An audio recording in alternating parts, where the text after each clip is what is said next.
கணவன் மனைவி பிரிந்தோ அல்லது பிரியும் நிலையில் இருந்தால் கூட இந்த மந்திரங்களை சொல்லி வழிபட்டு வரும் நிலையில் கணவன் மனைவி இடையே அந்யோன்யம் உருவாகும். ஆச்சாரியர்கள் கூறுவதும் அதுவே. தம்பதியிடையே ஒற்றுமையை மேலோங்க வைக்கும் சக்தி ஆலய வழிபாடுகளுக்கும் பிரார்த்தனைகளுக்கும் உள்ளது. அதேபோல் மந்திரங்களுக்கும் சக்தி உள்ளது.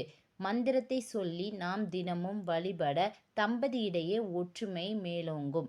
விட்டு கொடுக்கும் எண்ணம் வலுப்பெறும். அதைவிடவும் முக்கியமாக பிரிந்த தம்பதிகள் ஒன்று சேர்வார்கள் என்கிறது சாஸ்திரங்கள்.